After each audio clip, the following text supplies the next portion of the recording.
परीक्षा रद्द करने का लिया फैसला।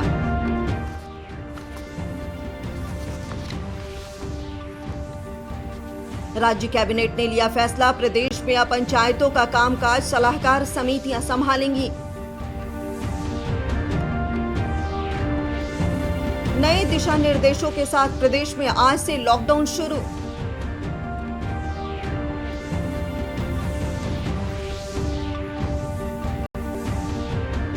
और प्रदेश में कोरोना की स्थिति में लगातार हो रहा है सुधार, संक्रमण की दर भी घटी।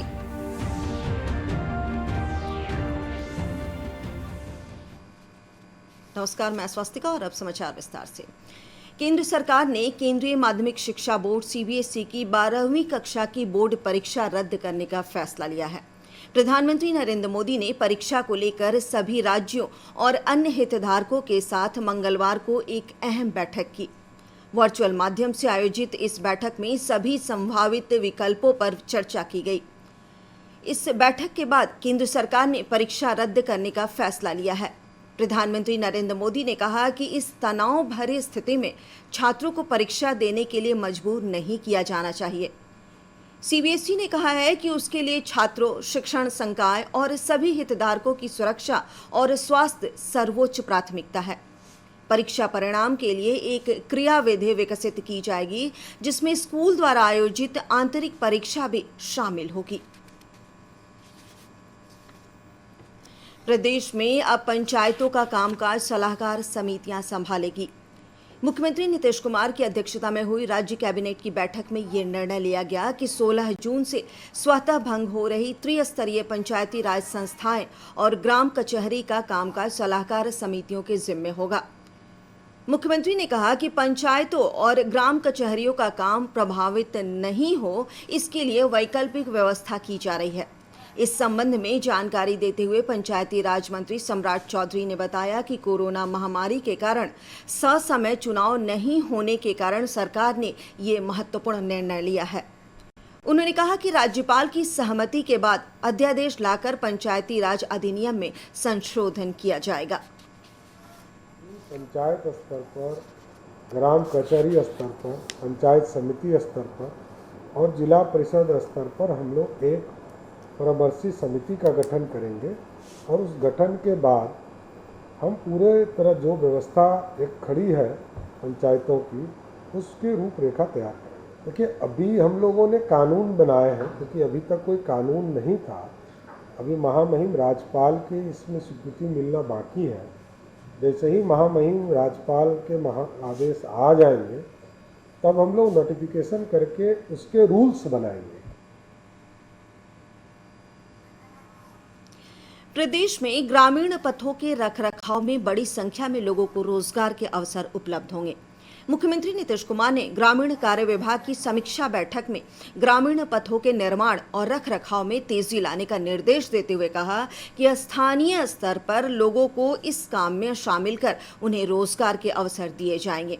मुख्यमंत्री ने कहा कि सड़कों की मेंटेनेंस पॉलिसी को लोक शिकायत निवारण अधिकार अधिनियम के दायरे में लाया गया है, ताकि सड़कों के रखरखाव संबंधी लोगों की शिकायतों का निवारण हो सके।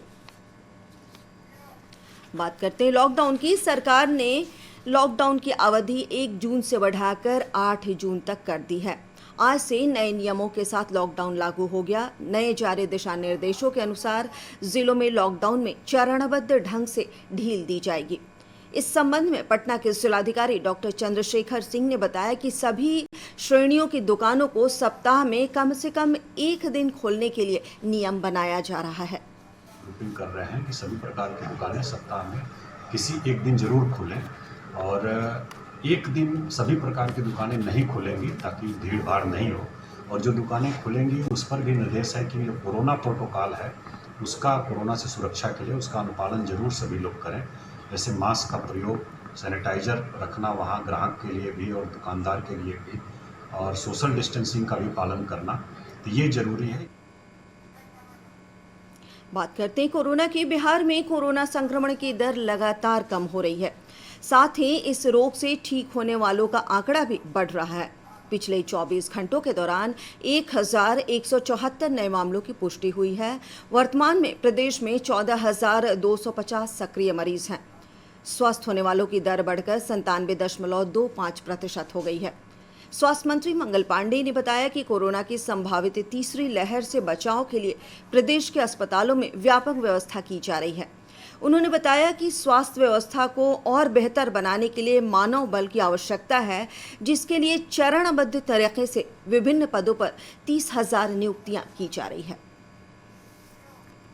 कोरोना संक्रमण से बचाव के लिए प्रदेश में टीकाकरण की रफ्तार तेज की गई है। कुछ जगहों पर टीके की कमी के कारण टीकाकरण कार्य बाधित हुआ है। पटना के जिलाधिकारी डॉक्टर चंद्रशेखर सिंह ने बताया कि 45 साल से ऊपर के आयु वर्ग के लोगों के टीकाकरण कार्य में तेजी आई है। हम लोग शहरी और ग्रामीण क्षेत्रों में टीकाकरण लगातार चला रहे हैं, जो बहुत ही स्मूथली चल रहा है। 18 से 44 जैसे ही प्राप्त होगा हम लोग तुरंत शुरू कर देंगे। राजधानी पटना सहित प्रदेश के विभिन्न जिलों में जागरूकता अभियान चलाकर लोगों को संक्रमण से बचाव के तरीके बताए जा रहे हैं। पटना में वार्ड स्तर पर मास्क वितरण और सैनिटाइजेशन का काम चल रहा है। वार्ड नंबर 44 की पार्षद माला सिन्हा ने बताया कि लोग सभी एहतियातों के साथ ही आवश्यक काम के लिए बाहर निकले।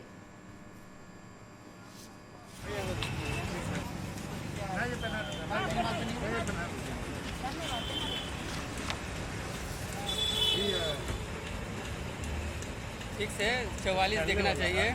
पहन के ही रहिएगा, ठीक ना, खोलिएगा नहीं, पहनिएगा, रखिएगा नहीं, पहनिएगा। पहनाइए पहनाइए पहन के रखो, पॉकेट में नहीं।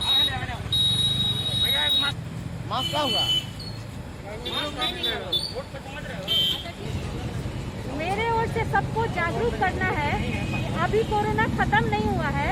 आप लोग निश्चिंत से घूमिए मत, सावधानी से रहिए। इसलिए मास्क बांट रहे हैं कि सब लोग पहन के सब्जी बेचिए, ऑटो चलाइए, जो भी बाजार में दुकान चला रहे हैं उन लोगों को जागरूक कर रहे हैं कि अभी सावधानी से रहिए। आप लोग सुरक्षित रहिएगा तो हम लोग भी सुरक्षित रहेंगे। इस बुलेटिन का सीधा प्रसारण आप हमारे YouTube channel DD news Bihar पर देख सकते हैं। इसके अलावा ट्विटर और फेसबुक पेज पर भी ताज़ा तरीन समाचार और सूचनाएं उपलब्ध हैं। हमारे YouTube चैनल तक पहुंचने के लिए अपने मोबाइल से स्क्रीन पर दिखाए जा रहे QR कोड को स्कैन करें और DD बिहार से प्रसारित होने वाले समाचार देखें। खबरों में आगे बढ़ते हैं। प्रदेश में टीकाकरण का काम तेजी से चलाया जा रहा है। ग्रामीण क्षेत्रों में सचल वाहनों के जरिए भी लोगों को टीकाकरण के लिए प्रेरित किया जा रहा है। कुछ समुदायों में फैली अफवाहों के कारण टीकाकरण में शुरुआती दिक्कतें आई, लेकिन अब ग्रामीण टीका लगवाने के लिए आगे आ रहे हैं। पेश एक रिपोर्ट, जिसके कारण लोग टीका लगवाने में हिचकिचाने लगे और स्वास्थ्य टीमों का विरोध भी होने लगा। लेकिन मुस्लिम धर्म गुरुओं के समझाने से अब इन लोगों में जागरूकता आई है और बड़ी संख्या में लोग टीका लगवाने के लिए आगे आ रहे हैं। चंद आदमी अगर कोई अफवाह उड़ा रहे हैं तो उस पर नहीं आना चाहिए। और ये टीकाकरण का काम सिर्फ हमारे मुल्क हिंदुस्तान ही में नहीं बल्कि पूरी दुनिया में हो रहा है और जितने इस्लामी ममालिक हैं वहाँ भी दिया जा रहा है। लिहाजा इसमें किसी अफवाह पर आने की कोई ज़रूरत नहीं है और सबको टीका लेना चाहिए और ख़ुद मैंने भी टीका लिया है। इस सिलसिले में जिलाधिकारी कौशल कुमार और पुलिस अधीक्षक लिपि सिंह ने मुस्लिम समुदाय के प्रतिनिधियों के साथ बैठक करके टीके के प्रति उनकी सभी शंकाओं का समाधान किया। अनुरोध किया गया है कि आपके द्वारा भी इस तरह की भ्रांति जो फैली हुई है उसको दूर करने का प्रयास करें ताकि हमारा जिला बहुत जल्द सुरक्षित हो पाए और वैक्सीनेशन की गति जो पहले में थी वो फिर से गति हम लोग प्राप्त करें। जहाँ तक कुछ जानकारियाँ मिली हैं कि इसके बारे में तरह तरह की भ्रांतियाँ फैलाई जा रही हैं, ये बिल्कुल गलत है। और मैं खुद बताना चाहती हूँ कि मैंने खुद कोरोना की वैक्सीन ली है और मैं बहुत सेफ और सुरक्षित महसूस करती हूँ। महादलित टोले में भी इसी तरह की समस्या आने पर सोनबरसा विधानसभा क्षेत्र के विधायक रत्नेश सादा लोगों को प्रेरित करने के लिए आगे आए और सभी से टीका लगवाने का आग्रह किया। पश्चिमी चंपारण के मुस्लिम बहुल क्षेत्रों में भी कुछ इसी तरह की समस्या सामने आई। मुस्लिम बहुल क्षेत्रों में टीकाकरण से इनकार पर डीएम कुंदन कुमार खुद हरकत में आए और मध्य विद्यालय धोकरहा और उत्क्रमित मध्य विद्यालय सेमरा घाट में टीका स्थल का निरीक्षण किया। उन्होंने धोकरहा के दलित टोले और सेमरा घाट के वार्ड नंबर 2 में घर घर जाकर लोगों को टीकाकरण के लिए प्रेरित किया। डीएम के समझाने बुझाने का बड़ा असर पड़ा और टीकाकरण शुरू हुआ। इसके बाद बड़ी संख्या में लोग टीका लगवाने पहुंचे। कोविड टीकाकरण अभियान में स्वास्थ्य कर्मियों को कई प्रकार की चुनौतियों का सामना करना पड़ रहा है। टीके के प्रति फैलने वाली अफवाहें भी एक बड़ी चुनौती है। हालांकि विशेषज्ञ बार बार इन अफवाहों का खंडन कर रहे हैं। जिला प्रशासन इस कोशिश में लगा हुआ है कि लोग अफवाहों पर ध्यान न दें और टीका लगवाकर अपने आप को और अपने परिवार को सुरक्षित करें। सहरसा से आनंद कुमार झा और पश्चिमी चंपारण से आशीष कुमार की रिपोर्ट, दूरदर्शन समाचार, पटना। बात करते हैं ब्लैक फंगस की। प्रदेश के विभिन्न जिलों में कोरोना महामारी के बीच ब्लैक फंगस के आ रहे मामलों को लेकर समय समय पर चिकित्सक लोगों को इसके लक्षणों को नजरअंदाज नहीं करने और समस्या होने पर तुरंत चिकित्सकीय सलाह लेने की अपील कर रहे हैं। इसी कड़ी में नेत्र रोग विशेषज्ञ डॉक्टर विकास वैभव ने बताया कि ब्लैक फंगस बीमारी अत्यधिक स्टेरॉयड के सेवन और नमी के कारण होती है। उन्होंने लोगों को सलाह दी कि हर रोज मास्क बदलकर उपयोग करें। 3-4 दिन में तो उस पर जो काली फफूंद जम जाती है वही ब्लैक फंगस है। उसी तरह अगर हम मास्क को अगर एक ही मास्क को बार बार यूज़ कर रहे हैं और आप जानते होंगे कि हम लोग जो एक्सहेल करते हैं, जो वायु बाहर निकालते हैं, उसमें ह्यूमिडिटी भी होती है, तो उसकी वजह से कई बार उस पर भी फंगस जमने का खतरा रहता है। इसलिए एक ही मास्क को रिपीटेडली कई दिनों तक यूज़ करने से वो खतरा बना रहता है। और अब 3 मिनट में 10 खबरें।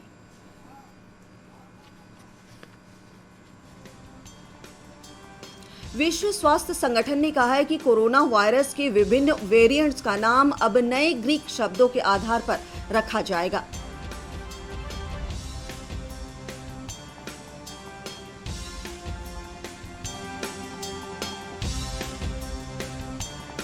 रक्षा अनुसंधान और विकास संगठन ने कोरोना संक्रमण के इलाज में काम आने वाली दवा 2DG के इस्तेमाल के लिए दिशा निर्देश जारी किया है।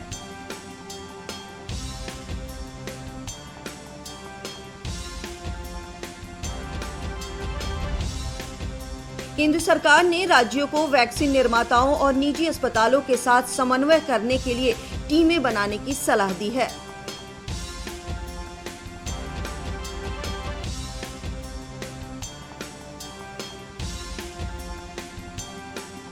देश भर में अब तक 21 करोड़ 60 लाख से ज्यादा लोगों का टीकाकरण किया जा चुका है।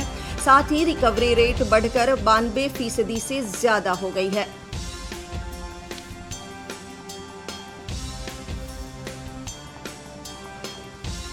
उच्चतम न्यायालय ने व्यक्तिगत इस्तेमाल के लिए आयातित ऑक्सीजन कंसंट्रेटर पर लगाए गए IGST को असंवैधानिक घोषित करने के फैसले पर आज रोक लगा दी।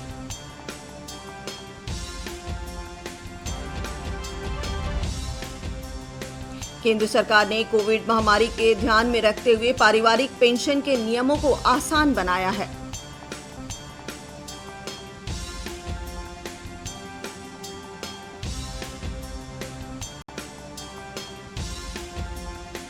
दिल्ली उच्च न्यायालय ने कहा है कि ट्विटर को नए सूचना प्रौद्योगिकी नियमों का पालन करना होगा।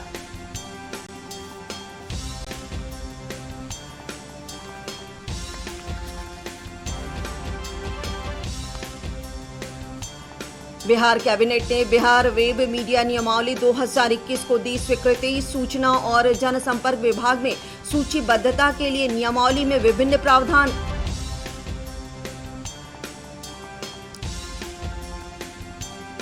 मुजफ्फरपुर की विश्व प्रसिद्ध लीची को GI टैग और फाइटो सैनिटरी सर्टिफिकेट मिलने के बाद पटना हवाई अड्डे से नई दिल्ली के रास्ते लंदन के लिए 500 किलो लीची की खेप भेजी गई।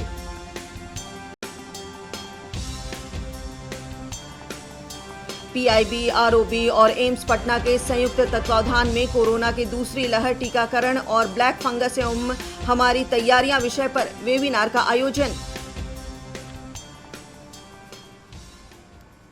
और अंत में मुख्य समाचार एक बार फिर।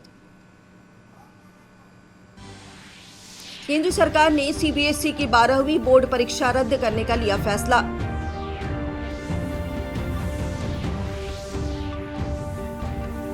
राज्य कैबिनेट ने लिया फैसला, प्रदेश में अब पंचायतों का कामकाज सलाहकार समितियां संभालेगी।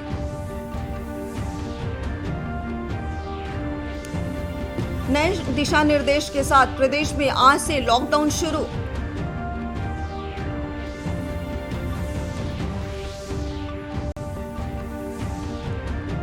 और प्रदेश में कोरोना की स्थिति में लगातार हो रहा है सुधार, संक्रमण की दर भी घटी।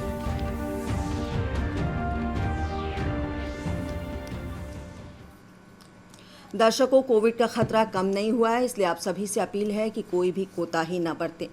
18 वर्ष से ऊपर के सभी लोग टीकाकरण के लिए कोविन ऐप पर पंजीकरण कराएं, मास्क पहनें, सुरक्षित दूरी बनाए रखें और अपने हाथों को सैनिटाइज करते रहें। और इसी के साथ इजाजत दें। नमस्कार।